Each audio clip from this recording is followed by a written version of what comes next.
actually way better now. Like people have their camps, they get embedded, they're a mile deep in it, and I'm not going to try to argue out of it. I found life was better in the good old days. Ron Wolf, former Packer GM, talking about, let's see, maybe he's talking about Deshaun Watson and Russell Wilson and Aaron Rodgers wanting an opinion. Here's Ron Wolf on a local radio show in Milwaukee. So we got a lot of divas playing in that league right now. It's an interesting phenomenon as far as I'm concerned. All these guys that are doing this have long-term deals. I just can't believe that the game has changed that remark, but there's a huge change. Today's quarterbacks want to be more than quarterbacks. These guys, they want to pick the coach, pick the players. It's an interesting dilemma. It's a dilemma? Aaron Rodgers back-to-back NFC championships. Who's that a dilemma for? Seattle wins 10, 11 games a year. That's a dilemma?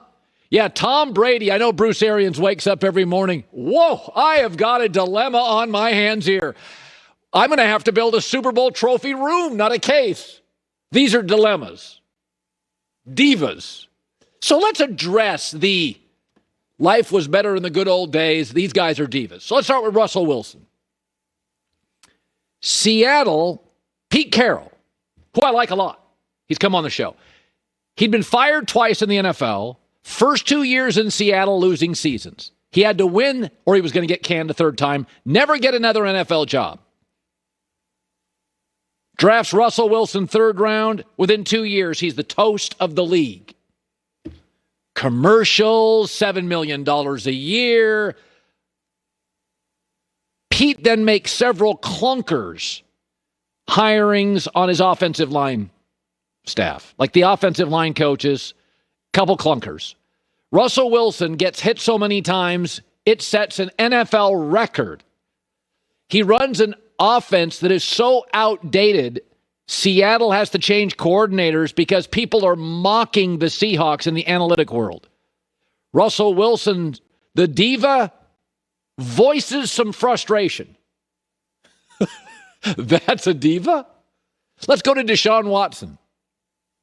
His head coach attempts to be a general manager in Houston. It's a disaster. His owner lies to him. They trade his superstar wide receiver for a second-round pick. That's it.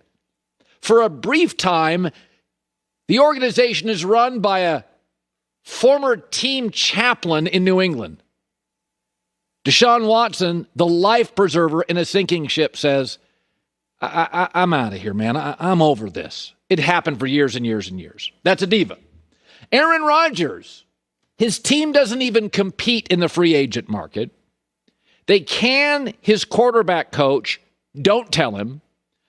They draft his replacement off an NFC championship year.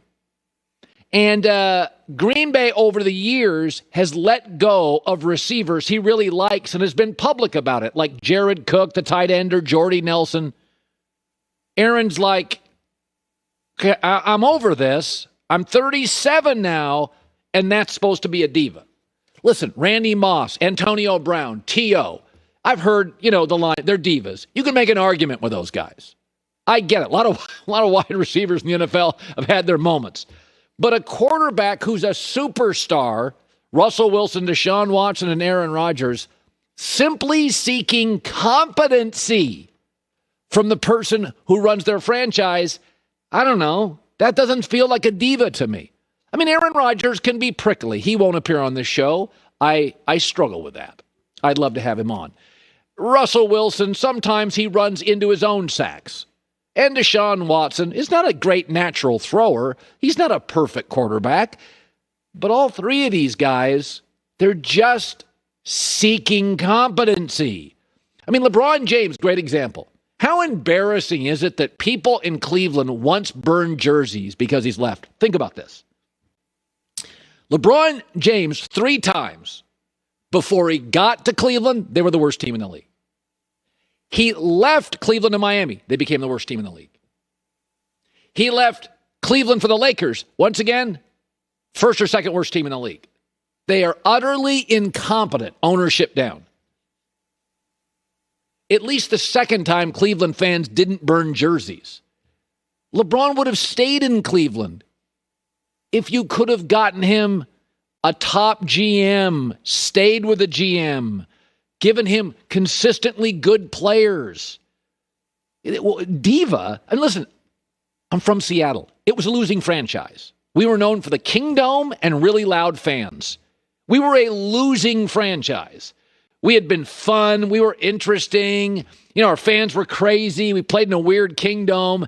And then Russell Wilson showed up, and the Seahawks are a perennial Super Bowl contender. Last year, Seattle's disappointed the way the season went. They were 12-4. and Seattle is like now, Russell Wilson's like, hey, we need to get better. That's called standards. Russell Wilson has standards. Aaron Rodgers has standards. Deshaun Watson has standards. I mean, Ron Wolf, I know he's a legend, but he needs to join the Just Stop Talking Club. He left the NFL 20 years ago. It was different. 20 years ago, look it up. It's called Google. You could literally have an average quarterback, your best player be a running back, have a good defense, and make Super Bowls. That 25 years ago, that happened a lot. Like you really didn't throw the ball much. And then everything changed. Safety rules changed. You couldn't hit the quarterback. You can't hit wide receivers. You used to be able to grab a wide receiver when the ball was hiked, shake him, throw him, toss him, ride him down the field. And then if he caught it, go high, knock him out.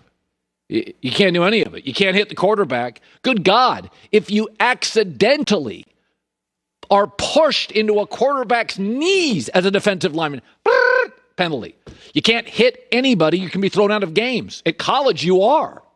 You can't grab wide receivers now. I mean, the league, all the rules are for offense. All of them. What's that mean? It means when the greatest coach in the history of the game, Bill Belichick, loses Brady, he can't even have a winning record in the AFC East. Forget the AFC West, the NFC West. Patriots had a losing record in the AFC East. It means that Patrick Mahomes now is worth $45 million a season. And we're calling that a team-friendly deal. The Mahomes deal is like, whew, the Chiefs got off easy on that one. How much are they paying him? More than LeBron. The world's changed.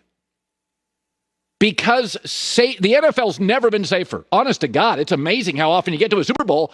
In the last 6 or 7 teams, only one will have injuries. I mean, if you take out the Chiefs' left tackle last year in the playoffs, I mean, Tampa Bay was completely healthy. That's why they're adding games. You don't hit at practice anymore. You can't hit receivers. You can't go high on tight ends. You can't hit quarterbacks. I mean, they're going to eliminate eventually either the punt return or the kick return. So the bottom line is the league is all offense. The quarterbacks are everything. I mean, last year I picked all 7 AFC playoff teams. I went 7 for 7. Why? Let's look at the quarterbacks. I mean, you start looking around, you're like, okay. I mean, don't have one. Totally limited. That's why teams now will draft a quarterback, and the very next year will draft another. Josh Rosen, well, we gave you 4 starts. Boom, we're off. Trubisky, 3rd year, yeah, we're done with you. But I made the playoffs twice. Boom, out. That's the league. So Russell Wilson, Aaron Rodgers, and Deshaun Watson are not divas. They're all-time great talents who are simply seeking competency. This is the downside to being great. LeBron James has never asked other players to be as good as him.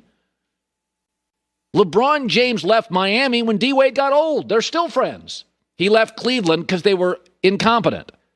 He got rid of first-year and second-year players in Los Angeles because he wanted them to be good. I went to Laker games when they had Lonzo Ball and all the Brandon Ingram. And you'd go to a Laker game in the first quarter.